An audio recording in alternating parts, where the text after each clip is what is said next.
réemploi, réparation, éco-conception, vers une économie du moins pour du mieux. J'appelle sur cette table ronde déjà en introduction donc, Florence Presson, qui est adjointe au maire aux transitions et à l'économie circulaire et solidaire à la mairie de Sceaux. Et on peut vous applaudir. Voilà, Florence Presson est une élue très engagée sur ces questions depuis longtemps. Vous avez écrit, Florence, un ouvrage récent. Vous êtes j'allais dire une apôtre, mais c'est un peu excessif, mais vous êtes vraiment engagée, une militante de l'économie circulaire. Et vous, je crois, vous allez nous lire un texte que vous avez écrit et qui est une projection un peu idéalisée de ce que pourrait être un monde qui se serait mis à l'heure de l'économie circulaire. Alors, c'est pas idéalisé, hein, c'est tout à fait réel. Effectivement, je voulais vous présenter ça sous forme d'un récit, donc je vais donc lire. Donc, je remercie Jacques de m'inviter aujourd'hui. Nous sommes le 4 novembre 2032 à cet événement, pile 7 ans, après le cycle de déchets que tu avais, le cycle de débat que tu avais lancé en 2025 sur les trajectoires de décarbonation. Alors, tu m'as demandé de parler des actions menées à Sceaux. Sceaux, effectivement, une ville qui a toujours été dans une démarche d'expérimentation. Lors du lancement de notre stratégie bas carbone, ressources et solidarité, l'ensemble des entreprises, des commerçants, des associations et des familles se sont impliquées et ça a généré vraiment un mouvement vertueux. Alors, c'est finalement à chaque fois qu'il y a des contraintes, une difficulté, que l'on a le plus d'idées sur et que la société progresse. J'ai le truc en plein dans les yeux en même temps, mais je vais y arriver. Alors, tu te souviens, le 1er janvier 2024, hein, on en a parlé tout à l'heure, c'était la collecte des biodéchets. C'est devenu obligatoire. Tout le monde s'est rendu compte que finalement, la richesse et la valeur de ces ressources, et très vite, les biodéchets sont devenus des bioressources. En effet, c'est arrivé à peu près en même temps que l'intensification des canicules, la nécessité de végétaliser des espaces pour créer des îlots de fraîcheur. La boucle était bouclée. Les biodéchets allaient revenir à la terre et ensemencer les jardins, les espaces publics, les lieux débitumisés. Alors c'est à ce moment-là que d'anciennes places de stationnement dans les rues ont été utilisées pour installer des micro-unités de compostage réparties dans l'ensemble de la commune. La collecte est maintenant réalisée en vélo-cargo, en porte-à-porte. Les biodéchets sont déposés dans la micro-unité la plus proche. Et ainsi, le compost est réalisé et utilisé directement dans le quartier. Bien évidemment, quand il y a un excès, on va tous à Gennevilliers. Alors, comme le disais tout à l'heure, il y a une quantité de biodéchets qui a considérablement baissé. Les tables de tri et d'évaluation de grammage qui ont été mis en place dans les cantines, les menus petite faim, grande faim ont considérablement amélioré la diminution des déchets dans tout ce qui est restauration. Enfin, tu ne m'as pas invité pour parler uniquement biodéchets. Alors, je vous invite toutes et tous à l'inauguration du 3e atelier de réparation et Fab Lab Low-Tech de Sceaux, qui a lieu samedi. Maintenant que les habitants ne jettent plus leurs équipements qui sont en panne, nous avons développé dès 2027 des ateliers de réparation. Nous n'avons rien inventé. Nous nous sommes inspirés du fonctionnement des Repair Cafés avec une professionnalisation adaptée. Nous avons conservé l'esprit du faire ensemble, soi-même, gratuitement, le week-end, avec l'aide d'un réparateur, et la prestation payante en semaine sous la forme d'un service. Alors, pour amplifier effectivement et pouvoir avoir toutes les compétences nécessaires dans ces ateliers de réparation que l'on trouve maintenant dans toute la métropole et le Grand Paris, eh bien, il y a eu de la formation. Tout d'abord, des ateliers pratiques offerts aux habitants tous les samedis et dimanches.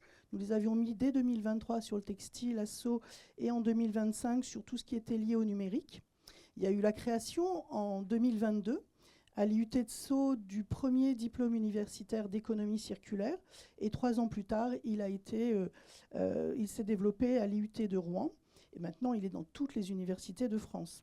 Le 30 juin 2031, l'année dernière, nous avons eu la première doctorante en réparation, éco-conception et low-tech. Son projet de recherche concernait l'utilisation des plastiques recyclés et retraités pour créer des logements de type tiny house. Elle s'était en réalité inspirée de la société qui avait fait les gradins de la piscine des JO. Alors en parlant logement, nous nous sommes attaqués au marché de la construction. Rappelle-toi, ce secteur était un des plus gros émetteurs de carbone et de déchets. En 2025, c'était 2/3 de l'ensemble des déchets. C'est l'équivalent de 58 tours Eiffel de déchets par jour. Aujourd'hui, le volume de construction est assez faible. Par exemple, les anciens centres commerciaux qui se trouvaient à proximité des villes ont été reliés grâce à des véhicules autonomes et décarbonés, comme les SkyCube, directement au centre-ville. Ces centres commerciaux qui étaient les temples de la consommation sont devenus des véritables lieux de vie, avec des logements, des fermes urbaines inspirées de celles de Romainville, des tiers-lieux intégrant de nombreux espaces intergénérationnels. Alors, 2026-2028, on a parlé tout à l'heure des éco-organismes avec des questions un peu complexes. Eh bien, ça y est, 2026-2028, il y a eu un grand changement dans la gestion des éco-organismes et des responsabilités élargies des producteurs, les REP. Les silos ont été brisés. Un travail transversal s'est développé. Et ça a été une grande avancée parce que, rappelez-vous, à cette époque-là, 7 kilos de textiles étaient jetés chaque année par chaque habitant. Alors, on recyclait avec la vente de seconde main, avec de l'isolant thermique et phonique, mais il y a eu cette fameuse crise du textile en 2025, avec de plus en plus de marchés mis sur le marché des matériaux de très mauvaise qualité, des vêtements de très mauvaise qualité. Et je crois qu'il y a une sortie bien dans quelques jours dans une boutique. Les filières et les entreprises se sont donc mis à coopérer. Les collectivités ont joué un rôle de facilitation et d'accélération. C'est comme cela qu'il y a eu la création d'un EIT, un site écologique, industriel et territorial, en bord de Marne, sur le territoire de Grand Paris Grand Est. Un pôle industriel vert et économique à la place d'un délaissé et l'installation d'une usine ultramoderne. Alors, cette usine, elle permet de défiler, détricoter tous les types de vêtements. Sont alors extraits de matières valorisables localement, le fil qui permet de refaire des vêtements, et puis le plastique et ses dérivés pour faire des pièces détachées universelles pour justement alimenter les ateliers. Le transport est facilité par les barges sur la Marne qui alimentent des sites de production locaux.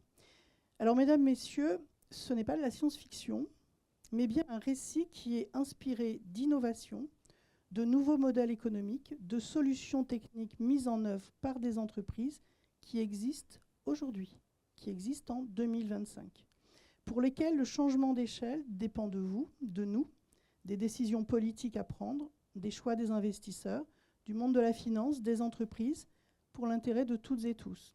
Alors, je ne sais pas vous, mais moi, ça me donne envie de dire avec enthousiasme, ce sera mieux après.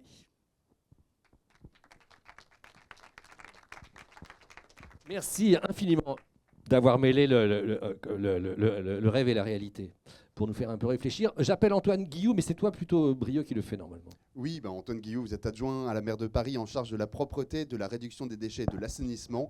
Et on peut vous applaudir pour vous accueillir sur scène. Absolument. Antoine Guillou, donc vous représentez Paris, qui a un poids, le poids qu'il mérite, qu'elle mérite au sein du SICTOM, un poids considérable. Et vous allez nous parler de votre stratégie déchets volontariste, si vous voulez bien. Merci beaucoup pour votre invitation. Bonjour à toutes et à tous. Effectivement, à Paris, on a un poids important, un poids en déchets, malheureusement, puisque on collecte environ, pour donner les ordres de grandeur, le service public parisien, donc ordures ménagères et assimilées, les petits professionnels, on collecte 1 million de tonnes de déchets par an. Donc évidemment, c'est un volume tout à fait considérable. On s'emploie à faire, une fois n'est pas coutume dans ce domaine, diminuer le poids de Paris. C'est l'objet de notre stratégie de réduction des déchets, de soutien soutien au réemploi, au recyclage, à la valorisation des déchets de manière générale. C'est une nouvelle stratégie qu'on a adoptée à l'unanimité par le Conseil de Paris en décembre l'année dernière, en décembre 2024, et qui a 2 grands objectifs.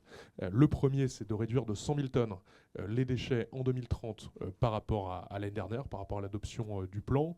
Pour donner des ordres de grandeur, ça fait moins 20% par rapport à 2010, qui est, comme vous le savez, l'année un peu de référence par rapport aux objectifs nationaux, donc au-delà de l'objectif national qui est d'une baisse de moins 15% par rapport à 2010. Quels sont vos principaux outils pour atteindre cet objectif? Alors, sur la baisse, peut-être, je complète juste, deuxième objectif, qui est encore plus ambitieux en réalité que l'objectif de baisse à mon sens, porter le taux de valorisation de ce qu'on n'arrive pas à réduire à 60%. Ça revient à le tripler par rapport à aujourd'hui. Alors quels sont nos leviers? En réalité,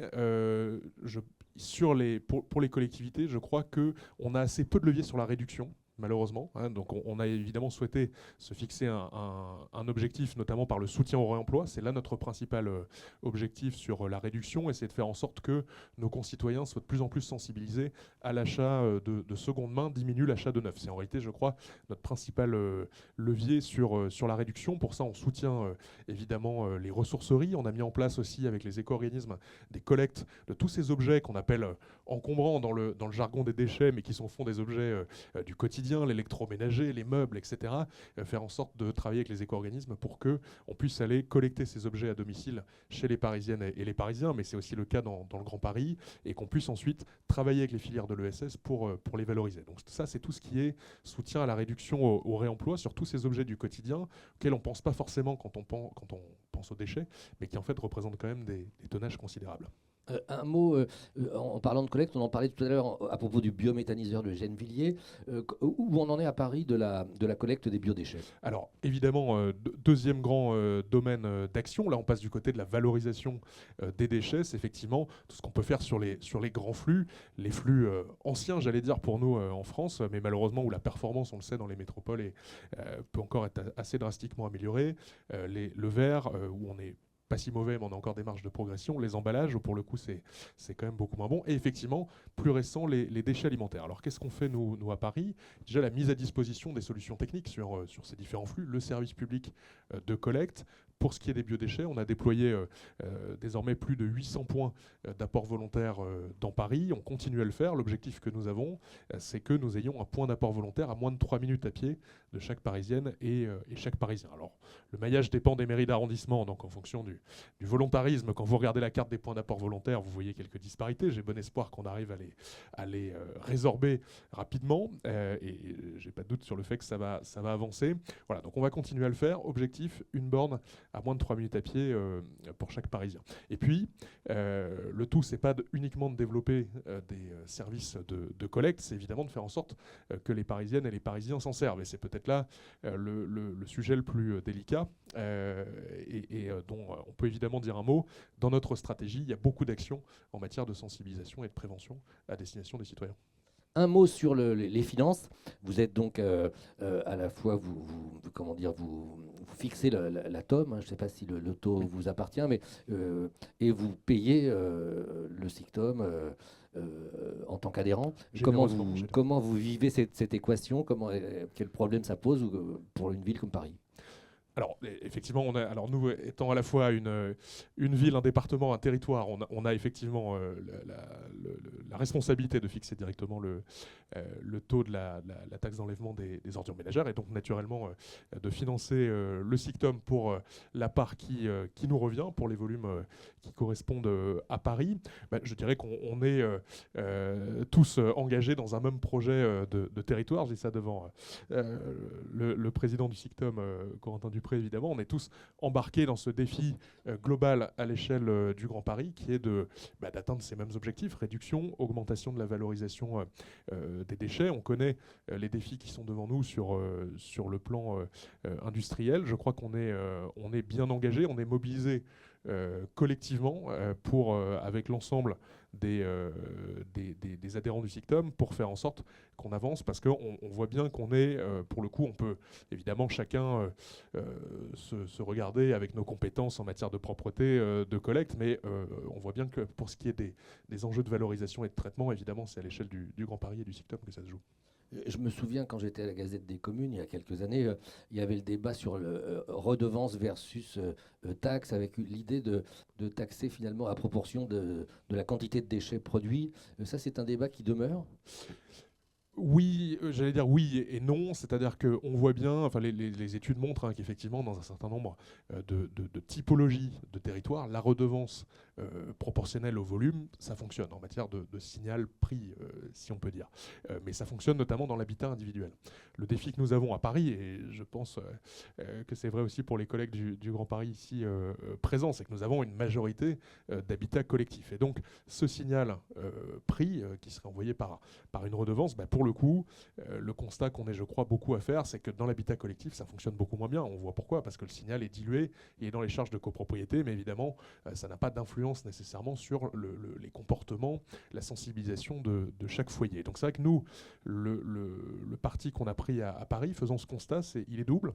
C'est d'une part de mettre quand même en place ce signal prix, cette redevance pour les petits professionnels, donc les déchets ménagers assimilés, parce que pour le coup, les petits professionnels, ils ont leur propre bac, ils ont leur propre abonnement au service public, ils payent leur propre redevance. Donc là, l'impact du signal prix, il est direct. Et donc, on a réformé aussi à Paris, en fin d'année dernière, la redevance qui est acquittée par les professionnels pour faire en sorte que, 1, elle soit incitative à la réduction des déchets, 2, elle soit incitative au tri. Ça, c'est pour les petits professionnels. Pour les particuliers, on retombe sur le constat que je faisais tout à l'heure.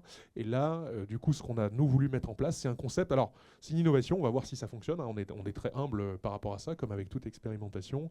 On a lancé un programme qu'on appelle Immeuble Zéro Déchet. L'idée, c'est d'essayer de pénétrer un peu ce qui se passe au sein des copropriétés. C'est vrai que pour les communes, les copropriétés, c'est parfois un public particulier qui n'est pas forcément facile à toucher avec les politiques publiques.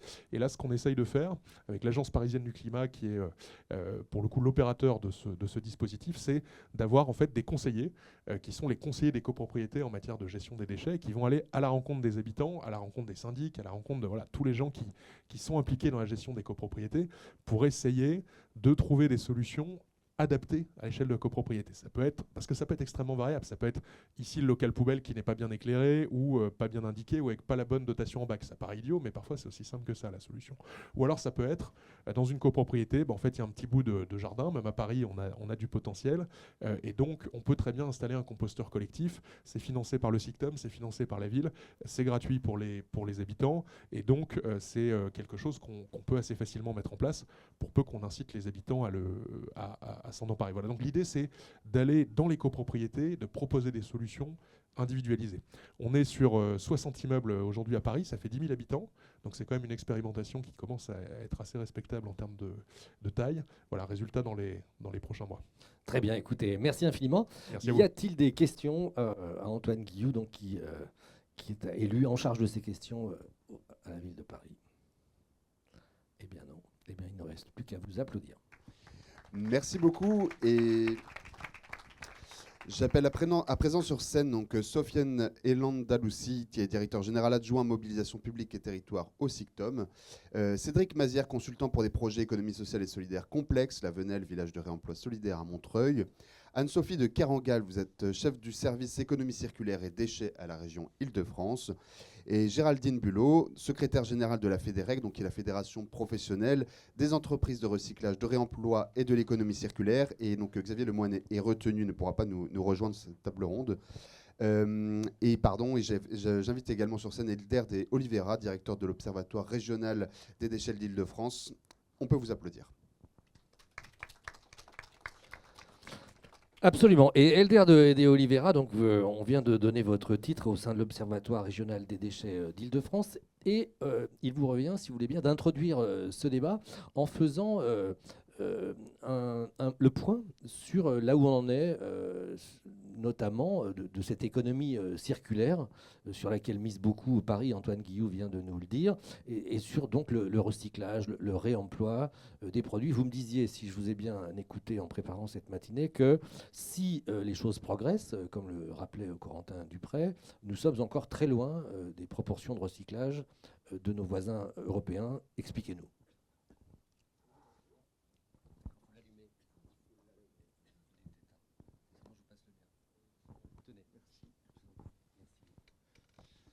Oui, peut-être que d'abord, l'ORDIF, c'est un observatoire participatif, collaboratif avec l'ensemble des acteurs, que je ne reviens pas dessus, qui est notamment soutenu très fortement par l'ADEME et la région Île-de-France, qui permet de restituer l'ensemble des données. Donc je ne vais pas vous assommer avec des chiffres sur la question des déchets en Île-de-France qui sont disponibles sur notre site auprès des acteurs, de les restituer à l'ADEME pour le rapportage national et européen et de les restituer à la région pour son plan régional de prévention et de gestion des déchets. Voilà, donc on travaille pour tout le monde et de manière collaborative, et c'est ça qui est intéressant dans la démarche de l'ORDIF qui date de 1992, l'année de la deuxième grande loi sur les déchets. Voilà pour l'ORDIF. Ça nous permet de dézoomer un petit peu dans un premier temps. Pour vous rappeler, là on parlait beaucoup des déchets ménagers, un petit peu des ordures ménagères, du tri. Les déchets en Île-de-France, c'est environ 40 millions de tonnes chaque année produits. La moitié de ces 40 millions de tonnes, bon, j'avais des petites slides, mais c'est pas grave, je vous le dis rapidement. La moitié, c'est des terres. Et en ce moment, il y en a un petit peu plus que d'habitude avec le chantier du Grand Paris Express. 10-11 millions de tonnes de déchets non dangereux, dont une grosse moitié vient des ménages, en tout cas qui sont collectés par les collectivités. Et le reste, c'est des déchets de déconstruction, soit inertes, soit des déchets dangereux qui viennent de plusieurs sources. Voilà. Donc vous avez un premier paysage. On m'avait posé la question sur les capacités, notamment d'incinération, sur la question des résiduels. Et là, on voit que si on zoome sur les déchets ménagers en Île-de-France, on a un peu plus de 3 millions de tonnes, 3,2 millions de tonnes de déchets résiduels, donc des déchets qui restent dans la poubelle résiduelle. Si on rajoute ce qui reste après le tri, les refus de tri, les tout venant de déchetterie, etc., on monte à près de 4 millions de tonnes. Et la bonne nouvelle, c'est qu'on a 18 incinérateurs en Île-de-France. On a les 3 du SICTOM qui font la moitié de tous ces déchets. Mais on en a 15 autres éparpillés dans l'agglomération parisienne et au-delà, planifiés par la région, qui permettent d'absorber l'ensemble de ces déchets résiduels. Donc on est plutôt bien doté en Île-de-France. Le problème, c'est que dans ces déchets qu'on envoie à l'incinérateur, avec lesquels on produit de l'énergie, soit de la chaleur, soit avec de l'électricité, soit les deux, on en a la moitié qui sont, c'est ce à quoi vous faisiez allusion, la moitié qui sont soit des déchets alimentaires et des déchets verts, donc des biodéchets, soit des déchets recyclables secs, du verre, du papier, du carton, du plastique, et qui ne devraient pas être dans la poubelle résiduelle, qui aurait dû être triée en amont par les habitants. Et c'est ça la difficulté qu'on a en Île-de-France. Ça fait 30 ans qu'on a mis en place une collecte sélective des papiers et des emballages. Au bout de 30 ans, on en capte environ 30%. Un peu plus pour le verre, on arrive à 50%. C'est-à-dire que 50% du verre, une bouteille sur deux, pour l'agglomération parisienne, pour la zone SICTOM, et dans la poubelle résiduelle, c'est du verre, ça brûle mal, ça n'a aucun intérêt. Par contre, ça pourrait être recyclé. Si on monte le niveau au niveau d'Île-de-France, la performance monte à 60%, 6 bouteilles sur 10, mais ça reste quand même problématique. Et si on regarde le bac jaune, donc les cartons, les plastiques, etc., on est à 1/3 de captés. Donc les 2 tiers ne sont pas triés aujourd'hui. Au bout de 30 ans, on peut se demander si le modèle qui a été lancé sous l'impulsion d'Antoine Riboud, le PDG de Danone en 1992, qui était de demander aux gens de trier bénévolement et aux collectivités de gérer, comme le disait tout à l'heure le président Corentin Dupré, de gérer en bout de course ce qui a été mis sur le marché. Est-ce que ça fonctionne vraiment, en tout cas dans un contexte de milieu ultra dense comme celui de l'Île-de-France? Et si on zoome sur un sujet qui est à la mode, qui est les bouteilles plastiques, on arrive péniblement à 2 bouteilles sur 10 captées au niveau de l'Île-de-France. C'est-à-dire qu'il y en a 8 sur 10 qui sont dans l'incinérateur. Ça veut faire un manque à gagner. Ça fait pas un manque à gagner. Ça fait un coût net pour les collectivités de 17 millions d'euros en Île-de-France parce qu'ils sont dans la poubelle résiduelle, et ça fait un manque à gagner, parce que les metteurs en marché, ils ont prévu des enveloppes pour refinancer le tri, et ce manque à gagner pour les collectivités, si elles atteignaient 80%, ce qui est l'objectif, ce serait autour de 80 millions d'euros à l'échelle de l'Île-de-France. Voilà. Donc on est très loin des objectifs posés en 1992.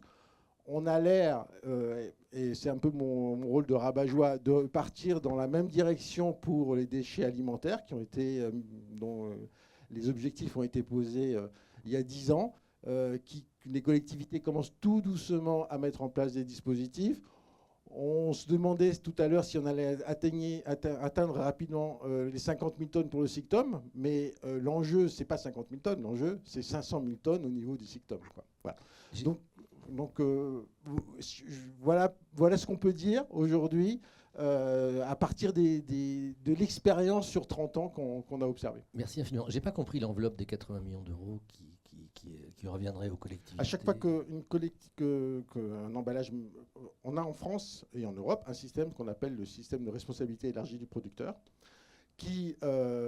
où pour la mise en marché de tous les produits, maintenant il y a 24 filières, il y en a une pour les emballages. À chaque fois qu'on met un emballage sur le marché, le metteur en marché, il contribue à une structure qui s'appelle Citeo, en l'occurrence aujourd'hui, une somme qui ensuite est affectée à la gestion des déchets. Et cette somme, elle est différente selon les matériaux, et surtout, elle est différente en termes de restitution auprès des collectivités. Et pour les bouteilles, elle équivaut à 700 € par tonne de plastique collecté, auquel on ajoute la vente du matériau du PET. Donc on a à peu près 1 000 € par tonne de bouteilles plastiques collectées qui sont reversées aux collectivités si elles les ont collectées et triées. J'ai compris. Merci infiniment. En tout cas, oui, on peut vous applaudir, tout à fait, pour ce tableau très précis. Anne-Sophie Kerangal, vous êtes chef du service économie circulaire et déchets à la région Île-de-France, et vous allez nous dire comment la région accompagne, soutient cette filière, puisque on comprend bien, et c'est l'objet de cette deuxième table ronde, on comprend bien que la solution, quelque part en prospective, c'est de s'acheminer vers la réduction, si ce n'est le zéro déchet, et que du coup, chacun l'a dit, Paris vient de le dire, la solution, c'est à la fois le réemploi, le recyclage, l'évitement. Et vous me le disiez en préparant cette matinée, la région y travaille depuis longtemps et c'est une réalité ancienne. Oui, tout à fait. Je vais redire pourquoi la région est impliquée sur ce sujet de la gestion des déchets et notamment de la prévention des déchets et de l'économie circulaire. Donc, la région a la charge de planifier en fait la gestion des déchets pour l'Île-de-France. Donc, d'avoir une vision prospective de notre situation. Aujourd'hui, on l'a vu et Elder vient de nous le rappeler sur le tri, le recyclage. On est plutôt les mauvais de la classe en termes de résultats. Néanmoins, les choses bougent. Ces dernières années, on voit un frémissement sur ces questions de recyclage. Mais on doit voir le coup d'après aussi et se dire, on a un objectif clair aussi, c'est de réduire. Alors, on l'a dit, on produit moins de déchets en Île-de-France que dans d'autres régions. Mais néanmoins, il faut continuer à cultiver, ce point important, qui est que nos modes de consommation, nos modes de production doivent être à l'heure de la réduction. Et donc, aujourd'hui, je vais vous parler plutôt de la politique de la région sur le réemploi, parce que c'est aussi un facteur important de décarbonation. Et je vois que le sujet de la décarbonation est aussi dans les objectifs de ces assises. Et donc, voilà, c'est un facteur important. Alors, de réduction des déchets, mais aussi de changement des modèles de réflexion, des modèles économiques et des modèles de consommation. Alors là aussi, j'aime bien faire non pas l'idiot, mais le béotien. Redites-nous la définition et la distinction entre recyclage et réemploi, une bonne fois pour toutes, que chacun comprenne de quoi on parle. Alors pour le recyclage, vous l'avez compris, on trie nos déchets et ils vont être envoyés vers des centres de tri pour être séparés par matière et refaire de la matière. Le verre redevient du verre, le plastique redevient du plastique, et là on rentre dans un système industriel de reprise des matières. Alors quand on est sur des emballages monomatière, comme des bouteilles en verre, ça fonctionne très bien. Mais dès qu'on complexifie un peu le sujet et que on est sur des équipements électriques, électroniques, on est sur des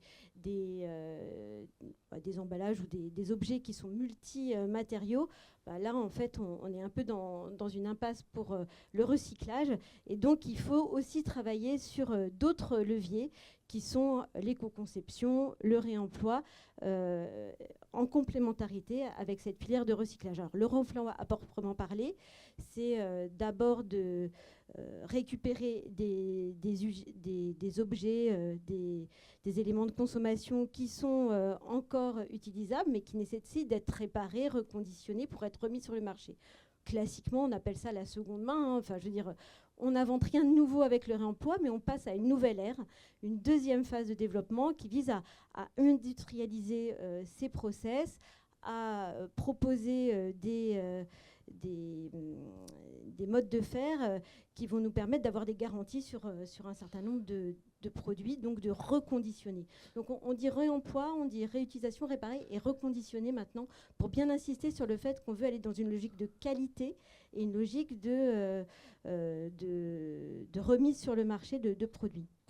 Doit-on comprendre que la région s'intéresse plus au réemploi qu'au recyclage, et si oui, c'est parce que finalement le recyclage pose un problème majeur, facile à comprendre, c'est que la matière recyclée est 2, 3, 4 fois plus chère que la matière neuve. Alors, en fait, non, la région ne va pas s'intéresser plus au réemploi qu'au recyclage. En fait, il y a une complémentarité des solutions à rechercher. On ne peut pas se dire on va tout réemployer. C'est comme le zéro déchet absolu. Ça n'existe pas. En fait, il y a toujours des résidus dans ce qu'on consomme, dans ce qu'on fait. Donc, on tend, en fait, c'est un cap qu'on se donne. Et je dirais que la région, elle insiste sur la complémentarité des solutions. Et sur ce sujet du réemploi, c'est effectivement de nouveaux modèles, mais aussi...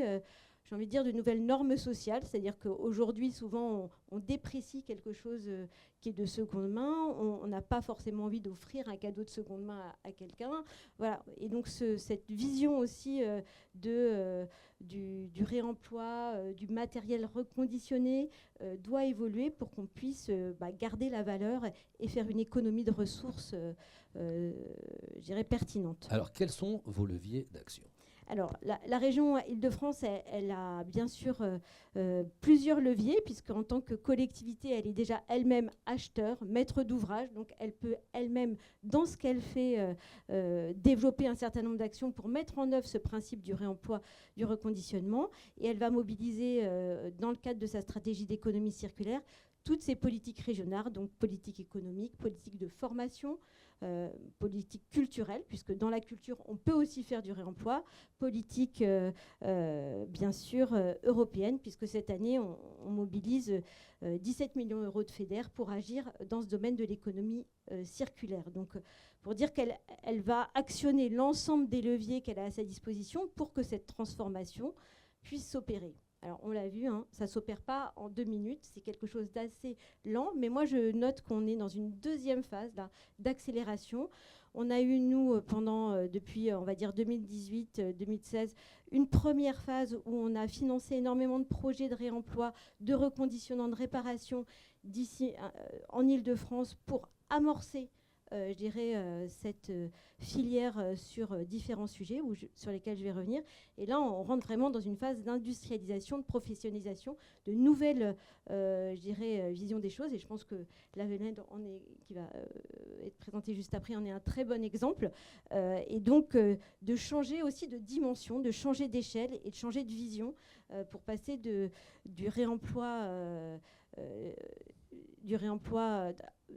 on va dire, simple à un réemploi beaucoup plus professionnel avec une image positive et commerciale, j'ai envie de dire, même si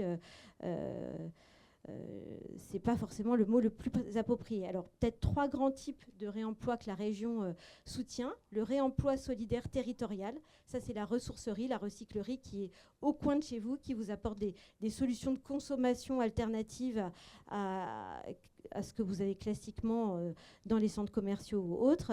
ce réemploi territorial, il est opéré, je dirais, en proximité. Il permet aussi des actions de sensibilisation. Le réemploi, reconditionnement de filières, où là, on est vraiment plutôt à l'échelle de l'Île-de-France, avec des filières comme les déchets électriques et électroniques qu'on va reconditionner, tout ce qui est numérique, le mobilier. J'étais pas plus tard qu'il y a quelques semaines chez Manutan, qui crée un atelier complet de reconditionnement de mobilier et qui va du coup avoir une offre de reconditionné dans ses catalogues pour ses clients. Donc vraiment intégration de ce reconditionné, de ce réemploi dans une offre classique économique. Et pour ça, on s'appuie aussi sur notre stratégie économique et notre stratégie de l'économie sociale et solidaire, puisqu'il y a beaucoup d'activités qui sont sur un modèle économique classique, mais aussi un modèle économique qui relève de l'ESS. Et le troisième volet, c'est le réemploi des contenants. On a parlé tout à l'heure de vos gobelets en carton. Et effectivement, il y a tout ce qui va être le réemploi pour supprimer le plastique à usage unique, et notamment remplacer des contenants jetables, des emballages jetables par des contenants réutilisables. Donc on le fait dans les cantines scolaires, dans tout ce qui va être restauration collective déjà. C'est-à-dire qu'on doit supprimer le plastique à usage unique dans les cantines de la métropole et de l'Île-de-France. Et donc on a eu plusieurs appels à projets sur ce sujet pour changer ce mode de faire sur les territoires franciliens et notamment ceux de la métropole. Votre moyen d'action pour ce qui concerne le soutien au commerce de recyclerie, etc., ou aux filières, c'est les subventions ? Voilà, donc en fait, la région va intervenir en subvention, en investissement. Elle va aussi accompagner les têtes de réseau comme le REFER, comme un certain nombre d'acteurs qui œuvrent pour le réemploi. Le REFER, c'est le réseau des ressourceries franciliennes.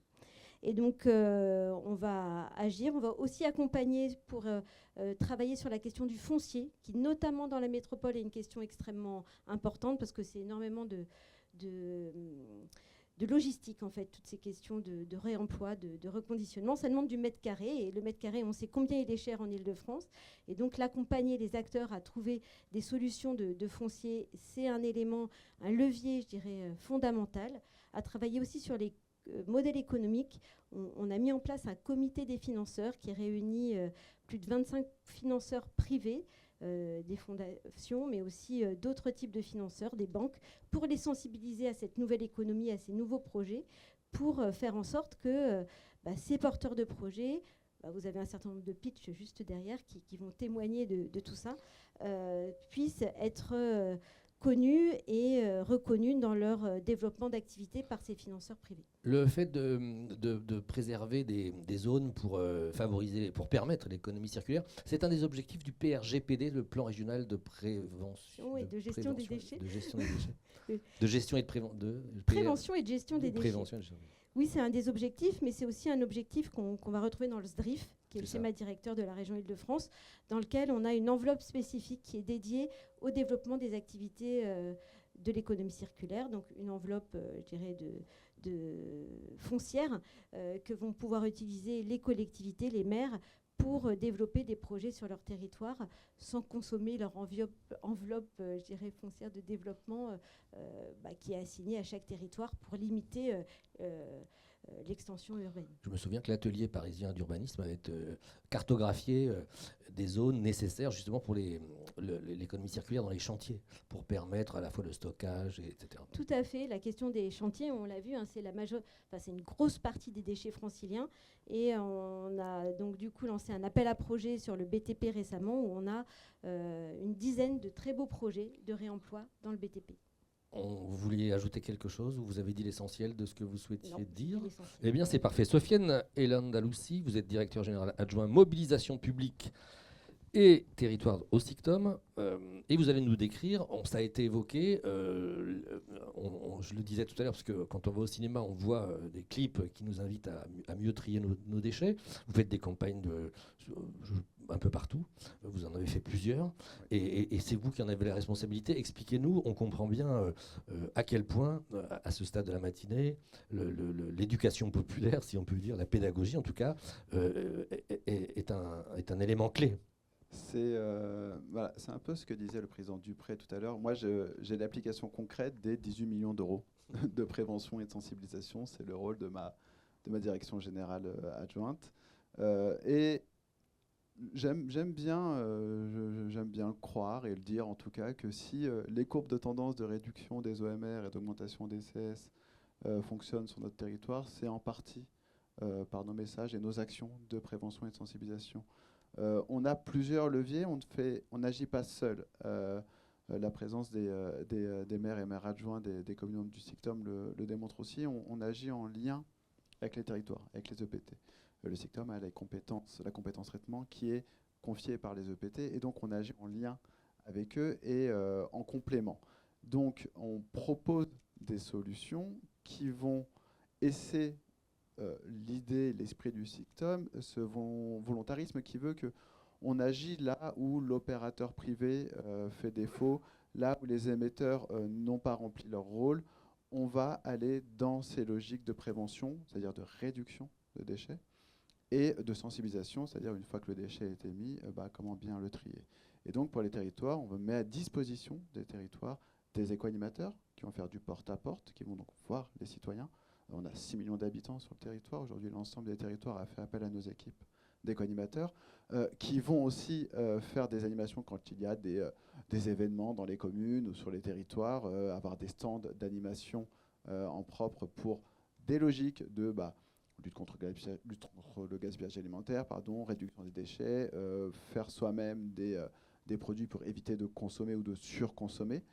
Ça, on le propose au territoire. On offre aussi, ça fait maintenant plus de 6 ans qu'on le fait au SICTOM, on met à disposition gratuit des citoyens via les EPT des lombricomposts ou des composteurs collectifs pour mettre dans les pieds d'immeubles ou dans les zones d'habitat collectif. Et ça, voilà, aujourd'hui, on a distribué plus de 150 000 composteurs de ce type en 5 ans. Donc ça fait partie des démarches, des actions du SICTOM. Les lambris-compost, c'est collectif ou c'est dans chaque appartement? C'est individuel. Dans chaque appartement. Dans chaque appartement. C'est sur plusieurs étages. Je vous ferai un petit cours après, vous verrez, vous avez vos petits vers de terre qui mangent vos produits alimentaires. Le composteur collectif, pour le coup, c'est une autre approche. Il peut gérer plus de choses, plus de déchets alimentaires. Et là, il est partagé. Il y a des formations qui sont faites, qu'on met aussi, qu'on fournit, c'est-à-dire qu'on va former les personnes qui vont être responsables de ces composteurs. Et le compost du lambris-compost, il va où ensuite? Ensuite, il peut servir d'engrais azoté sur les jardinières, quand on a un petit balcon, ou sur les parties vertes collectives des immeubles. On a aussi d'autres démarches, c'est-à-dire qu'on va, sans entrer dans l'aspect financier après de soutien au réemploi, cette campagne de communication, enfin ces campagnes de sensi qu'on a mis, c'est la 3e qui est en cours, c'était aussi accentuer et accélérer un peu cette démarche. C'est ce qu'on a voulu mettre en place. On est aujourd'hui le seul territoire en France qui a cette possibilité d'investir aussi fortement, parce que c'est un coût pour le service public. Une campagne comme celle-ci, tout confondu, achat d'espace, création, c'est 1,5 million par an qu'on a mis, qu'on met depuis 3 ans, sur des sujets bien précis. On va continuer l'année prochaine. L'objectif, et c'est dommage de le dire, mais c'est de prendre la place là où le rôle des émetteurs a fait défaut, là où on attend cette action du service public, et on le fait parce que c'est le rôle de l'intérêt général, c'est le rôle du service public de porter ces messages-là. Mais tout à l'heure, ça a été dit, on le fait en lien avec la région, voilà, mais on agit là où d'autres pourraient aussi agir, là où le privé, qui est lui l'émetteur, devrait agir. On attend de cette responsabilité du service public. Oui, parce que ça fait partie des missions des éco-organismes. L'éco-organisme a pour mission notamment de faire des campagnes ou de faire de la politique sur le tri. Et il le fait très bien sur le tri. Nous, on a une autre approche qui est celle de la prévention. C'est-à-dire que le tri, il faut le faire. On le fait aussi. C'est-à-dire, ce qui était dit tout à l'heure, tous les emballages vont dans le bac jaune, plus les papiers et les cartons. Ça, c'est le rôle de l'éco-organisme emballage. Mais il y a d'autres déchets ménagers. Il y a d'autres éco-organismes. Et tout le monde ne fait pas forcément cet effort-là. Et nous, on va plus loin dans le message. On va aussi sur cette partie prévention. ne pas surconsommer, ne pas consommer là où il y a du suremballage, comme le disait le président Dupré tout à l'heure, le pot de yaourt avec 3 types d'emballage autour, du multimatière. Nos messages sont aussi de dire aux consommateurs, aux citoyens qu'il est, regardez ce que vous achetez et pensez à l'étape d'après, parce qu'au final, ça va être pour vous un coût. Et c'est ça notre message. Vous y faisiez allusion, vous distribuez aussi des subventions à ce titre? On distribue aussi des subventions sur la partie réemploi, réutilisation et tous les sujets. La lutte contre le gaspillage alimentaire, c'est tout organisme, toute association, tout opérateur du territoire qui a une politique, une démarche en lien avec ces sujets de prévention et de réduction des déchets.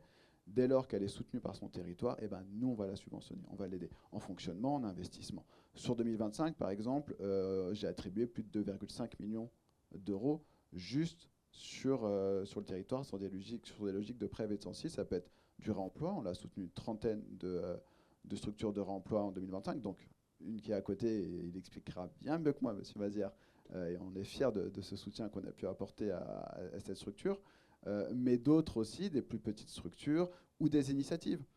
Une asso qui a une initiative de quartier avec des messages en lien avec la prévention et la réduction des déchets, elle va faire une action un jour ou plus longtemps, on peut et on va la soutenir financièrement. Vous intervenez dans les écoles?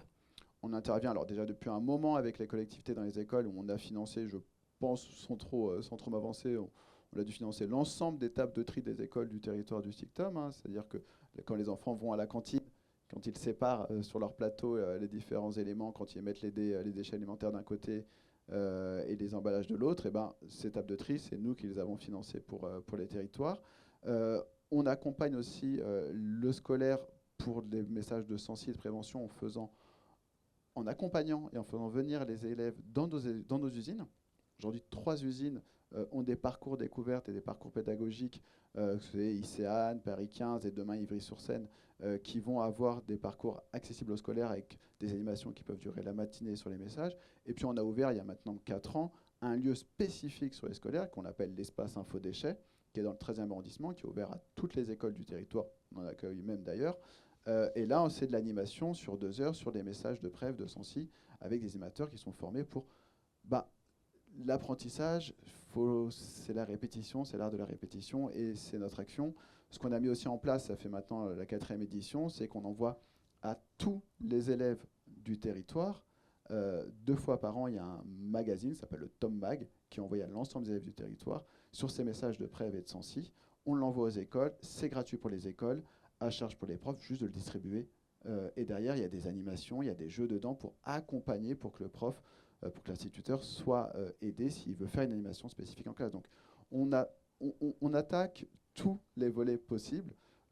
C'est sûr qu'on renforce un peu notre approche sur le scolaire parce qu'on se dit que c'est les trieurs de demain et puis convertir un enfant, convertir un élève, c'est une famille derrière qui va être touchée, qui va être impactée. Ça, on le voit, on a des retours en permanence. Ah du coup, maintenant à la maison, je suis obligé de trier. Maintenant à la maison, on a une nouvelle poubelle qu'on n'avait pas avant. On est content quand on entend ça. Quand les parents viennent se plaignent, à cause de vous, j'ai dû mettre une poubelle de tri. C'est génial. C'est que le message est passé. Et sur quoi insistez-vous pour que les gens comprennent bien le sens de tout ça, que c'est une contrainte qui a un sens? C'est quoi les messages qui ont un impact? En réalité, d'expérience, on voit qu'ils sont vite sensibilisés dès lors que quelqu'un leur parle du sujet. On n'a pas besoin d'aller, par exemple, sur un biais économique ou sur un biais écologique particulier. Expliquer qu'il y a un intérêt au tri, par exemple, ou à la non-surconsommation pour préserver les ressources naturelles, ça aujourd'hui, ça parle à tout le monde. Dire que tout ce qui est trié, ça évite, et donc recyclé par la suite, ça évite de tirer une nouvelle fois sur les ressources naturelles, ça, les élèves le comprennent, les étudiants le comprennent. Dire que si c'est mal trié et que du coup, le parent va payer plus cher parce qu'il va payer 2 fois le déchet une fois qu'il est en erreur de tri, une fois qu'il est en OMR, ça, pour le coup, les parents le comprennent aussi. Donc, on va vraiment sur l'ensemble de ces leviers-là, sur ces approches.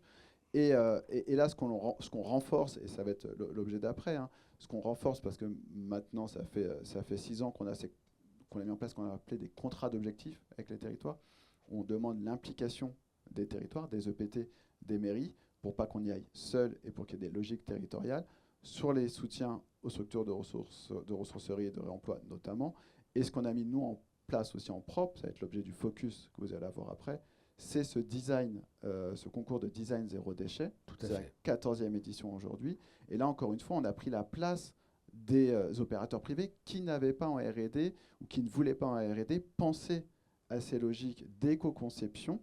Et donc, on est allé voir non pas les opérateurs économiques privés, mais on est allé voir les établissements de design, les structures de design, les universités, les écoles de design, les cursus de design, pour leur dire, voilà, on met en place un concours avec des rémunérations, avec des prix, avec des designers qui viennent et qui chapeautent chaque année sur une thématique différente le concours. Cette année, ça va être la place de la poubelle et le type de poubelle possible, par exemple dans les cuisines parisiennes, petites et denses.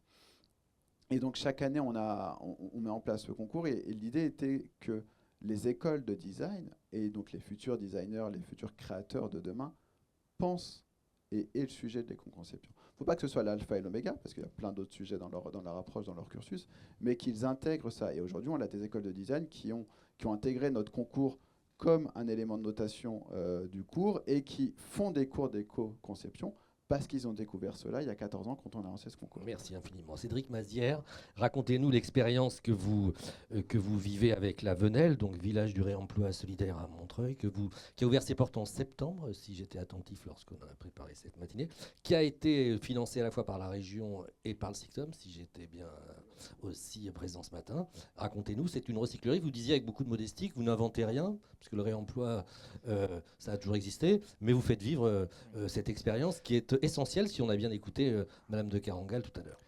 Tout à fait. Alors, donc la Venelle, c'est 9 ressourceries qui se sont mis ensemble pour acheter 1800 m² de boutique à Montreuil, en pied d'immeuble, d'une opération de rénovation immobilière qui a construit 116 logements. Ces ressourceries, elles investissent des champs qui sont différents. Il y a Envie qui s'occupe de l'électroménager, la ressourcerie du spectacle qui fait tout le matériel IFI, la recyclerie sportive pour tous les vêtements et le matériel sportif, Atelier Rare qui récupère du bois et du verre de chantier pour faire du mobilier d'extérieur, d'intérieur et du parquet, des installations comme ça. Neptune qui est une ressourcerie historique de Montreuil et Emmaüs Défi, une structure parisienne qui fait du textile. Emmaüs Coup de Main qui propose une boutique sur l'univers de l'enfance, et la Collecterie qui est une ressourcerie historique de Montreuil qui est spécialisée dans l'upcycling et qui du coup redonne une autre vie aux objets, mais vraiment tout ce qui est déchets. Tout ça au même endroit. Tout ça au même endroit. C'est un hypermarché de la Alors il y a 11 locaux, 8 boutiques, les bureaux du Réfère dont Madame de Carangal parlait tout à l'heure, plus un café-restaurant. Donc c'est un lieu de vie, c'est un lieu où on prend soin des objets, des individus et du collectif. Je dis ça parce qu'en fait, c'est en grande partie des chantiers d'insertion. Donc en fait, les ressourceries ont un rôle aussi bien dans la sensibilisation, je vais y revenir, mais aussi dans la formation de gens sur les métiers de la réparation. On apprend à faire durer les objets. Ça n'est pas juste un lieu de consommation alternative, c'est un endroit où il y a des gens qui acquièrent des compétences professionnellement, et c'est un lieu dans lequel il y a un certain nombre d'ateliers de sensibilisation pour apprendre au grand public à réparer son vélo, à réparer sa bouilloire, à réparer ses habits et ce genre de choses. Donc c'est en partie, c'est une partie du rêve de Madame Cresson, voilà, qui s'est réalisé. Alors, qui ne s'est pas réalisé tout seul, c'est un projet de longue haleine qui a commencé en 2017 pour ouvrir en 2025 et qui a bénéficié effectivement du soutien d'un certain nombre de partenaires publics. Vous avez mentionné la région et le SICTOM, la métropole du Grand Paris a effectivement contribué, Est Ensemble, le département et surtout l'ADEME puisqu'on a eu sur l'ensemble du projet le budget est entre l'achat et les travaux d'aménagement qu'on a fait bien entendu en réemploi avec un certain nombre de structures, etc., pour faire en sorte d'être cohérent sur l'ensemble du projet. C'est à peu près 6,3 millions de budget. On a un tiers de subventions, dont 1,8 million de l'ADEME, dans le cadre du fonds du plan de relance. Donc c'est un bout très important. Et aussi, on a un autre partenaire qui est essentiel dans ce genre de montage, c'est la Banque des Territoires, qui nous a accordé un prêt de 3,6 millions sur 25 ans. Ce qui fait qu'en on a des remboursements qui sont assez bas et qui permettent de proposer des loyers aux associations qui sont à un tiers à peu près du prix du marché. Il y a 0 fonds propres là. Il y a 70 000 € de fonds propres sur 6,3 millions, donc en fait, voilà, c'est assez mineur, effectivement. Mais les associations, je veux dire, on leur demande, il y a toujours des injonctions contradictoires. On leur donne des subventions, il ne faut pas qu'elles fassent de bénéfices, et en fait, en même temps, il faudrait qu'elles aient des actifs. Comment on fait, en fait? Donc, je veux dire, il y a peu d'actifs. Je vous pose la question. Non, mais voilà, le problème en fait des associations, c'est leur capacité à passer à l'échelle et à répondre en fait, à ces défis-là. Mais une fois qu'on a mis les 6 millions pour lancer le projet, vous avez un modèle économique qui tourne. Expliquez-nous-le. En fait, on a créé une structure commune qui s'est portée acquéreuse en fait, des locaux et qui a fait les travaux d'aménagement ensemble. Donc on a fait ensemble en fait, ce qui n'était pas possible séparément. Les pouvoirs publics nous ont donné des subventions en fait, parce qu'on était ensemble et qu'on avait des objectifs qui étaient ambitieux. Et de la même manière, on a un prêt qui est garanti à 50% par Reste Ensemble et par la Caisse d'épargne qui nous a été accordé parce que c'est une démarche collective. Donc ça, c'est l'intérêt en fait, du projet et cette structure collective qui est très particulière, qui est une structure de l'ESS. Je ne vais pas m'étendre sur les détails, mais je pourrais répondre à toutes les questions s'il y en a, fait des loyers aux associations qui sont des loyers peu chers. Et chacune des associations, derrière, en fait, a son activité et ça marche très bien. En partie aussi parce qu'on mutualise un certain nombre de fonctions, notamment la communication, puisque les associations, généralement, en fait, c'est un peu le parent pauvre. En fait. On a du mal à communiquer. Là, en fait, on montre que le réemploi, la seconde main, ça peut être beau. Et en fait, je vous invite vraiment à aller voir. Le lieu est magnifique. Je le dis d'autant plus qu'on n'y est pas pour grand-chose. C'est notamment les architectes en fait, qui ont bien travaillé. Vous êtes une foncière, en fait. Les associations ont créé une foncière, en fait, ensemble. Elles ont créé leur propre outil pour investir en fait, ces locaux. Et elles, leur modèle, c'est qu'on leur apporte des objets dont on ne veut plus ou dont on n'a plus l'usage. Alors ça, et eux les retapent et les vendent. C'est l'activité traditionnelle effectivement des ressourceries qu'évoquait Madame de Carangal, c'est-à-dire que en fait, ce sont des associations qui recueillent en fait, des biens en fait, selon les filières, qui les trient, qui les valorisent, qui les réparent et qui les revendent en fait, derrière. Et on a un vrai sujet en fait, sur la qualité des gisements parce que effectivement, ces dernières années, un bon nombre de personnes en fait, préfèrent vendre leurs habits par exemple sur Vinted plutôt que les donner à Emmaüs. Sauf qu'en fait, si tout le monde en fait, vend les choses qui sont encore en fait, réemployables sur Vinted, les associations ont un gisement en fait, qui est de très faible qualité, ou alors en fait, du fait que des structures comme Shine en fait, font des vêtements en fait, de très très mauvaise qualité, et donc en fait, la capacité à revendre en fait, les vêtements est beaucoup plus faible, donc ça affaiblit le modèle économique des ressourceries, par exemple. Ça, c'est un vrai problème en fait, qu'on a actuellement, et qui, sans compter les baisses de budget en fait, sur les postes en insertion ou ce genre de choses, donc on est un peu attaqué de toutes parts, sauf que on ne s'occupe pas que des objets. Les ressourceries mêlent transition écologique et sociale. On s'occupe des individus, on apprend à faire durer les objets plus longtemps, on permet en fait, d'accéder à des biens en fait, de seconde main à des prix qui sont préférentiels. Les tarifs en fait, de l'électroménager chez Envie sont bien plus avantageux que dans le neuf. Et ça dure, en fait. Pour le coup, c'est des objets qui sont aussi garantis, qui permettent à des publics sociaux de s'équiper. Et malgré Vinted et Chine, je ne sais pas comment il faut dire, vos associations, donc, elles tournent, elles sont rentables, elles peuvent exister, durer dans ce monde qui dure difficile. depuis très longtemps. Emmaüs Coup de Main à 30 ans, la collecterie à 12 ans. On est toujours un peu sur la corde raide. Je veux dire, et on a des vents qui sont un peu contraires en fait, dans la période. Voilà. Mais justement, ce projet-là, on l'a commencé en 2017. On ouvre en 2025. Ça a très bien commencé. Et on reprend la main en fait sur un des éléments importants en fait de l'activité des ressourceries, qui est le foncier, qui est en fait, notamment en Île-de-France, un peu le nerf de la guerre. Donc là, en se réappropriant le foncier, on fait en sorte de neutraliser par exemple la question de l'augmentation des loyers. En 2022-2023, on a pris 10 à 15% en fait d'inflation. Quand vous avez en fait votre principal poste de charge qui prend 15%, en fait, c'est compliqué. Sans compter qu'en face, en fait, il y a des subventions qui diminuent. Je veux dire, le gisement qui baisse en termes de qualité, l'équation elle est compliquée. Mais les associations, elles sont habituées. Les 15%, c'est quoi C'est l'inflation en fait. Des loyers ? Oui. En fait, les loyers sont indexés sur des indices qu'on appelle l'indice ILAT ou l'indice ILC, en fait, les loyers commerciaux, les activités tertiaires, qui sont indexés en partie sur l'inflation, sur l'indice de la construction et ce genre de choses. Et en 2022-2023, ces indices-là ont grimpé, par exemple, de 10% par an. Ce qui fait qu'en fait, je veux dire, ça affecte... Excusez-moi, mais vous n'êtes pas propriétaire, vous, des... Non, je parle en fait dans l'absolu. D'accord. Je parle sur... Excusez-moi, je vais un peu vite. Mais les ressourceries, elles ont, là, en l'occurrence, elles ont ouvert des nouvelles boutiques. C'est-à-dire qu'en fait, c'est que des ressourceries qui existaient déjà avant, qui avaient leur centre de tri, et là, ce ne sont que des boutiques. C'est-à-dire que c'est un débouché pour l'ensemble de leurs espaces qu'elles avaient avant, les centres de dons, de tri, de valorisation et leurs ateliers en fait, qui existaient déjà. J'aurais dû commencer peut-être par ça. Madame de Carangal parlait de la volonté de la région de s'assurer ou d'augmenter ou de travailler à la qualité des produits pour qu'on comprenne bien que c'est quand même des produits de qualité. Vous vous inscrivez dans cette démarche, vous y travaillez? Complètement, oui. Je vous invite à aller voir en fait, ce qu'il y a dans les boutiques, mais en fait, les objets sont, en fait, les boutiques sont belles. Moi, je le dis d'autant plus volontiers que je n'y suis à titre personnel pour rien du tout. Je me suis occupé du montage financier, de la structuration, de la gouvernance. C'est elles leur métier et elles savent faire des belles choses. L'électroménager de Envie, c'est garanti 2 ans. Ce qui est dans la collecterie, les objets sont magnifiques. Il y a un atelier en fait de tapisserie, il y a un atelier bois. En fait, c'est en partie de l'artisanat pour certains, véritablement. Donc, l'enjeu de ce projet-là, c'était de montrer aussi que le réemploi, ça peut être beau et en fait, que c'est accessible, pour tout le monde. Il y en a pour toutes les bourses en fait, et ça concerne tous les secteurs. Le sport, l'enfance, l'électroménager, les hi-fi et ce genre de choses. Vous avez l'impression d'être dans un secteur d'activité qui est exponentiel, qui va se développer, et quels sont les leviers pour cela? Alors, oui, il y a une vraie considération en fait du sujet. Maintenant, en fait, on a on a des obstacles. On parlait tout à l'heure des éco-organismes. On a des gens en fait, dans l'univers en fait, dans le secteur qui jouent pas le jeu. Et on a un problème un peu structurel. Le financement des éco-organismes sur un projet comme ça, c'est complètement marginal. Ça ne devrait pas être le cas, vraiment.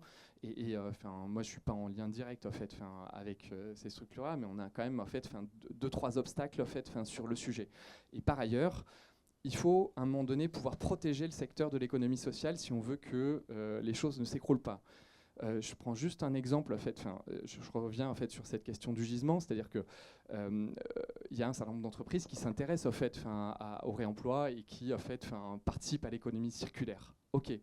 Mais si on laisse des entreprises à but lucratif, même à lucrativité limitée, investir et le secteur de l'économie circulaire et prendre aux associations la partie en fait, de leur gisement qui est rentable, on laisse finalement que la partie non rentable et à s'occuper en fait, des gens qui sont sans emploi. Et on leur demande en plus d'avoir un modèle économique, mais ça ne tient pas. Soit en fait, on donne des subventions et on assume en fait, de déléguer la gestion vraiment des déchets de tout en fait, vraiment aux associations, soit on leur permet en fait, d'avoir des choses qui sont équilibrées et avec une forme de péréquation, et dans ce cas-là, ça tient. Mais on a détruit des colonies de vacances en France comme ça. On a laissé en fait, le secteur lucratif s'emparer en fait, de la partie rentable du secteur. Et les colos sont écroulés. Voilà. Sauf qu'en fait, ça prend pas 2 ans, ça prend 10 ans, et que ça, c'est relativement irréversible. Merci. On a un trésor entre les mains, en fait, qui est le secteur associatif, qui est en danger, qui est un angle mort de la discussion budgétaire, en fait, en ce moment, et c'est gravissime. Merci infiniment, Cédric Mazières. Et ça tombe très bien, puisque Géraldine Bulot, vous représentez la FEDEREC, la Fédération professionnelle des entreprises de recyclage, de réemploi et de l'économie circulaire, et que donc vous avez un regard très aiguisé sur tout ce que l'on vient de dire et sur la gouvernance de tout ça, et vous allez nous en faire part. Oui, donc FEDEREC, c'est, comme vous venez de le dire, la Fédération des entreprises du recyclage, du réemploi, de l'économie circulaire. On est une fédération assez ancienne quand même, parce qu'on existe depuis 80 ans. On a été fondé par nos fédérations régionales qui, elles, ont même jusqu'à 125 ans. Donc c'est pour vous dire si le recyclage et le réemploi existent depuis bien longtemps. On sait faire, le métier a beaucoup évolué.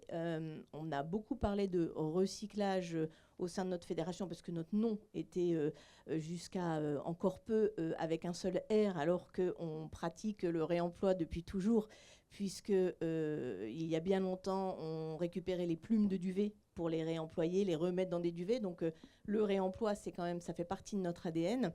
Vous avez ajouté un R comme réemploi. Voilà, un deuxième R pour juste qu'on sache bien que ça fait partie des métiers historiques et parfois on ne le valorisait pas assez. Et je parlerai de communication tout à l'heure, parce que je pense qu'on ne valorise pas toujours suffisamment bien en termes de communication toutes les vertus et tout ce qui est fait en termes de recyclage et de réemploi depuis très, très longtemps. Et pour vous redonner quelques exemples de réemploi, pour vous dire que ça existe depuis un certain temps, nous, sur la filière textile, donc FEDEREC, c'est 12 filières, on représente 12 filières, et sur ces filières, on a la filière textile, et la filière textile, c'est 60% de réemploi. Alors, c'est ce qu'on appelle aussi la réutilisation, hein, puisque pour un peu compléter la définition réemploi, recyclage, quand on rentre sur un centre de tri, notamment par exemple de textile, c'est rentré, ça a été collecté comme un déchet, certes, mais une partie va repartir en réemploi, mais comme il a été déchet avant, on appelle ça réutilisation. Mais c'est exactement la même chose, ça va repartir en revente, et donc 60% de ce qui sort d'un centre de tri textile, ça repart en réemploi. Réutilisation, si je vais être purement juridique. Mais pour simplifier aussi, pour le citoyen, le vocabulaire, parfois, voilà, on fait quelques raccourcis, mais donc voilà, c'est une réalité. La pièce, vous avez tous connu par le passé les casses automobiles, qui sont devenus des centres de véhicules hors d'usage, puisque c'est des endroits qui se sont très professionnalisés, et mais la pièce, le réemploi de la pièce automobile, elle existe depuis bien longtemps. Et aujourd'hui, avec toutes les plateformes qui se sont créées, et puis les lois qui ont été prises, elle s'est fortement développée. Qu'est-ce qu'on a d'autre? On a le D3E, bien entendu. Le D3E, ça fait un moment qu'on le reconditionne, qu'on le collecte aussi parfois en tant que déchet et qui ressort de nos entreprises en tant que produit à nouveau. C'est quoi ça, le D3E? Rappelez-nous ce que c'est. Les déchets électriques et électroniques. D'accord. Donc vos téléphones, les ordinateurs, le réseau Envie, hein, aussi, avec tout l'électroménager qui Envie. Nous avons un partenariat avec le réseau Envie chez FEDEREC. Excusez-moi, mais rappelez-nous, si vous voulez, pour bien qu'on comprenne d'où vous parlez, qui vous représentez, qui sont vos membres et quel est votre objectif et vos leviers pour l'atteindre, pour qu'on comprenne bien. Tout à fait. Donc nos entreprises, donc on représente 1200 entreprises qui font de la collecte, du recyclage, du réemploi, du recyclage, de la vente matière. Et qui traite uniquement les déchets recyclage-réemploi. Donc moi, je ne vais pas vous parler de l'ordure ménagère en tant que telle, mais bien des déchets de collecte sélective, mais aussi des déchets des entreprises. On a beaucoup parlé des déchets des citoyens aujourd'hui, mais FEDEREC représente les déchets de recyclage du citoyen, mais aussi des entreprises. Nos entreprises, donc on a comme adhérents les grands groupes, les ETI et les petites entreprises. D'ailleurs, près de 65% de nos adhérents sont des petites structures, donc des petits recycleurs et entreprises de réemploi. C'est qui les grands recycleurs? Les grands recycleurs, c'est de Richebourg, Paprec, Suez, Veolia, Séché, ce sont les grands groupes que vous connaissez tous. Et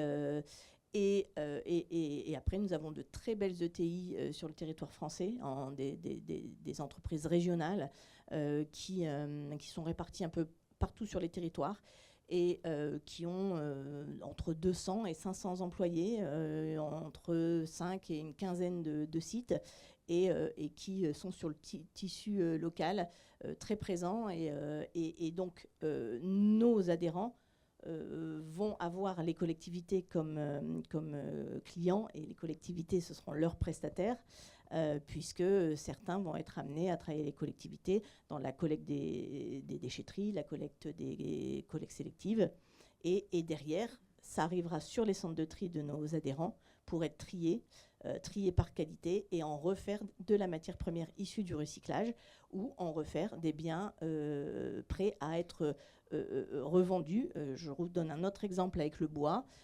96% des palettes que nous collectons en tant que déchets sont remises sur le marché derrière parce qu'elles ont été un peu réparées ou encore elles sont simplement en bonne... Donc ça s'appelle la réutilisation, mais du réemploi en tant que tel. Donc voilà, donc c'est le cœur de nos métiers, c'est le recyclage et le réemploi, et c'est historiquement... C'est parfaitement clair. Alors, excusez-nous, mais on est obligé d'aller vite. On va bientôt marquer une pause. Dites-nous comment vous voyez les voies et moyens d'accélérer, puisqu'on a bien compris que c'était le but. On a, non pas mis en cause, parce qu'on ne met personne en cause ici, ici, mais la gouvernance des éco-organismes a été citée. On n'a pas encore parlé de consigne, qui est un mot qui excite beaucoup les élus locaux quand on leur en parle et qui sont généralement assez hostiles à son développement. Racontez-nous comment vous voyez ça. Vous m'appreniez en préparant cette matinée à distinguer la consigne réemploi, à laquelle vous êtes plutôt favorable, de la consigne recyclage, qui vous semble tout à fait dangereuse. Oui, alors pour répondre, parce que vous avez dit plusieurs choses dans votre question, on pourrait quand même essayer de répondre au levier. Il y a un point de départ qui est en amont, qui est fondamental. Madame, vous l'avez évoqué dans votre intervention, c'est l'éco-conception. Il faut impérativement que les metteurs au marché pense éco-conception. Ça veut dire que quand il crée un produit, il faut qu'il le pense pour qu'il soit trié, pour qu'il soit démonté, pour qu'il soit recyclé, réemployé. Il faut que ça soit dans l'ADN du point de départ. Parce que rien de pire qu'un emballage plastique noir. Sur une chaîne de tri à l'heure actuelle, on n'arrivera pas à le trier avec les trieurs optiques. Rien de pire qu'un emballage multicouche. Hein. Parfois, on fait le bashing à la bouteille plastique, mais quand on le remplace par une bouteille multicouche dans les trains, par exemple, et que derrière, on ne peut rien en faire parce qu'on n'arrivera pas à le recycler, autant continuer à faire du recyclage d'une bouteille plastique qui, elle, est recyclée de bottle to bottle. Il y a une très belle usine à Limay qui fait ça par plusieurs de nos adhérents, puisqu'ils sont en joint venture. Et donc, voilà, je veux dire, aujourd'hui, il faut aussi penser en amont et pas juste de vouloir absolument supprimer des choses qui semblent ne pas être bien d'un point de vue purement dogmatique parfois. Et donc l'éco-conception, c'est un point fondamental. Un des 3 E, parfois, essayer d'aller démonter une batterie sur une brosse à dents électrique, autant vous dire que c'est pas si simple. Donc voilà, donc forcément, ça va pas au recyclage, au réemploi. Et comment on l'encourage, l'éco-conception ? Eh ben, on l'encourage par... Alors, la loi AGEC avait essayé de faire... a essayé avec l'éco-modulation d'inciter à plus d'éco-conception.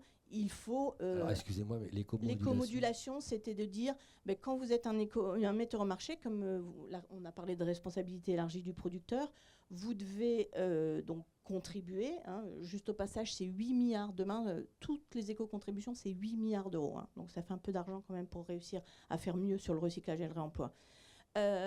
Donc c'est que si vous concevez mieux votre produit en amont, votre éco-contribution vers l'éco-organisme sera moins importante. Et donc voilà, mais ça ne marche pas si bien. Et donc il y a certainement beaucoup d'incitations autres à créer, mais il faut le penser collectivement, intelligemment. Et donc pour revenir à votre question de comment...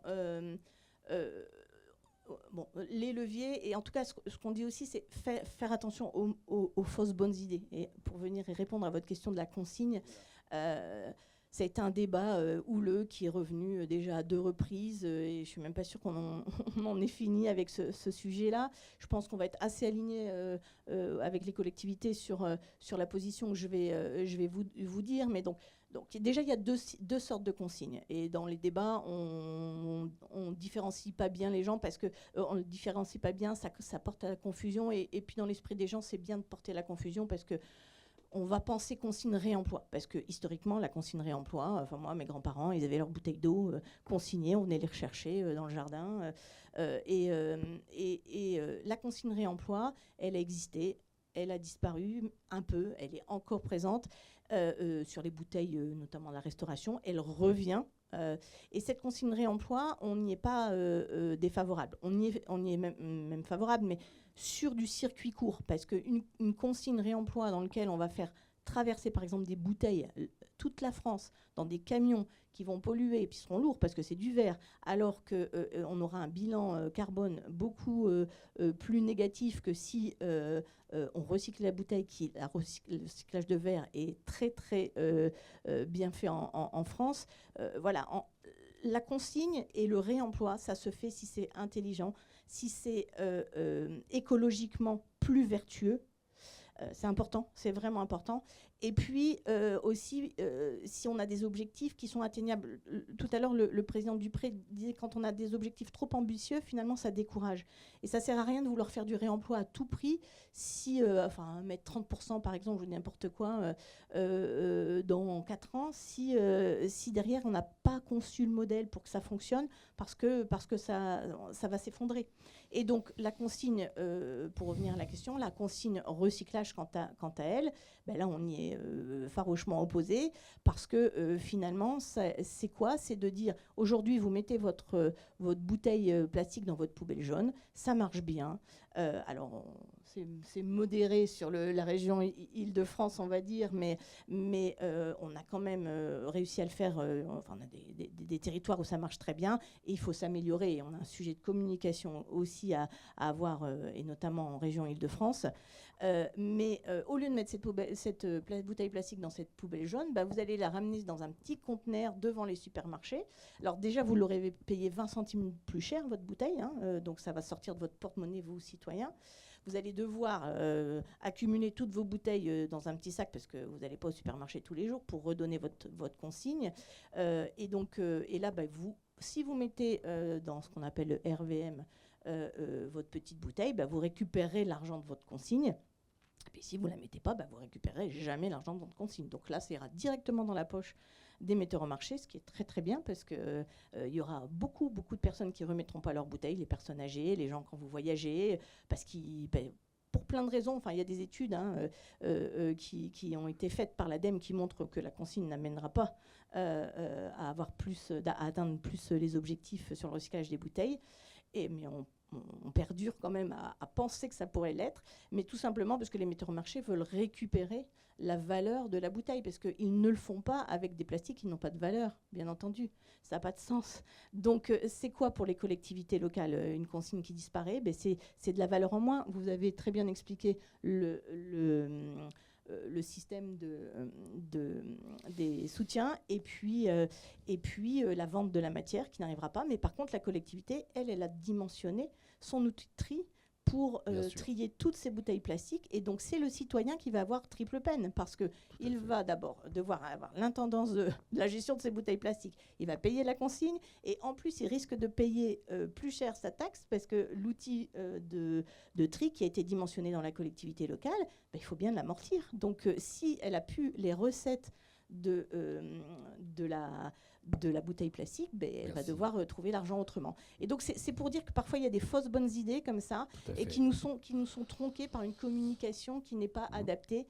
Et voilà, quoi. Merci infiniment. On vous écouterait tous des heures, parce que ces sujets sont absolument passionnants. Juste quand même peut-être sur les REP, pour conclure voilà, sur le sujet des Mais REP, parce que vous m'avez rapidement, posé... avec plaisir. Donc je rejoins un peu tout ce qui s'est dit sur les REP aujourd'hui. On est au bout du système, et on a besoin d'avoir une réforme profonde du système des REP. On a d'ailleurs des rapports qui ont été produits par les inspections suite à une mission qui avait été demandée par la Première ministre Elisabeth Borne, et des rapports de parlementaires qui le disent, que le système des REP doit être réformé en profondeur. On a besoin qu'on soit mieux associés dans la politique industrielle des REP. Quand je dis nous, c'est nous, gestionnaires de déchets, collectivités ou secteur privé, parce qu'on est dans la même boucle. Les associations. Et les associations. Excusez-moi, mais quand je parlais par rapport à l'outil industriel, comme j'ai fait vite, j'oublie quelques, mais vous m'en excuserez. Mais par rapport effectivement à l'outil industriel, être associé à la stratégie industrielle avec les éco-organismes, et voilà. Et on a besoin de REP financières et pas opérationnelles, pour que les collectivités continuent à avoir le choix de leurs prestataires. On vous écouterait des heures, mais le temps passe. Et y a-t-il des questions qui s'exerceront au détriment de la pause? Sachez-le. Monsieur. Alors, une question. Attendez, monsieur, je vais vous donner un micro. Une question pour monsieur Oliveira. Pardon. Vous nous avez souligné les mauvaises performances de la métropole du Grand Paris dans la valorisation de ces déchets. Est-ce que vous avez des métropoles en France ou en Europe exemplaires? Excellente question. Je crois que la réponse est oui, en plus. Alors, en France, c'est compliqué parce qu'il n'y a rien qui ressemble à l'Île-de-France. Hein, voilà. Et on parlait, il y avait Antoine Guillot tout à l'heure, la densité de Paris et des communes qui touchent Paris, elle dépasse les 20 000 habitants au kilomètre carré. Et ça existe quasiment nulle part ailleurs, à part maintenant dans les grandes métropoles asiatiques. Voilà. Donc on est quand même dans un cas un peu particulier.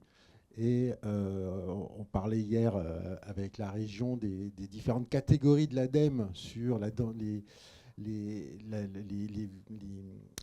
territoires denses, urbains, semi-urbains, etc. Mais il n'y en a aucun qui ressemble, même les urbains touristiques, qui ressemble à la particularité de notre métropole. Donc c'est difficile de comparer. Ensuite, en termes de performance, on est en train de vivre un mouvement qui est assez fort en Europe et qui est très décrié, on vient de le voir, sur un segment qui est très petit, qui est celui des bouteilles plastiques et des canettes et du verre. Et ce mouvement, il va vers une réappropriation du dispositif de tri par les metteurs en marché, comme l'expliquait très bien Madame, et grâce à une gratification qu'on peut appeler consigne. Et tous les pays sont en train de passer à ça. Et ils ont des performances inverses à celui de l'Île-de-France. Ils sont à 80% de captage et 20% qui n'est pas capté. Et qui reste effectivement, comme le disait Madame, dans les poches des metteurs en marché pour ce qui est du soutien. Aujourd'hui, nous, c'est l'inverse. C'est 80% de ce qui est des contributions qui sont gardées par les metteurs en marché, puisqu'on arrive à capter que 20% du gisement. Merci beaucoup. Donc ce mouvement-là, il est très fort, mais ce n'est pas forcément un modèle qui est intéressant pour nous, parce qu'on a confié aux collectivités, il y a 30 ans, le fait de gérer les déchets d'emballage et papier, ce qui n'a pas été le cas partout, notamment en Allemagne. Mais il y a des collectivités qui se disent, cette contribution pour rendre le tri efficace, on peut le faire nous-mêmes. Et c'est le cas, par exemple, du Havre pour la collecte du verre. Hein, il a été présenté par la CCES de la région Île-de-France il y a 2 ans, où ils mettent une contribution pour favoriser, mais qui est financée par le dispositif de la collectivité, pour garder la matière, en l'occurrence là le verre, sur cette ville-là. Donc il y a la question d'améliorer la motivation des trieurs grâce à une contribution et tout le débat sur la matière qu'on a en France et que vient de présenter Madame, ce sont 2 sujets différents et je pense que c'est intéressant qu'on voit l'ensemble de la problématique pour ce qui nous concerne. Merci beaucoup. Je vous propose de poursuivre les échanges au cours de la pause.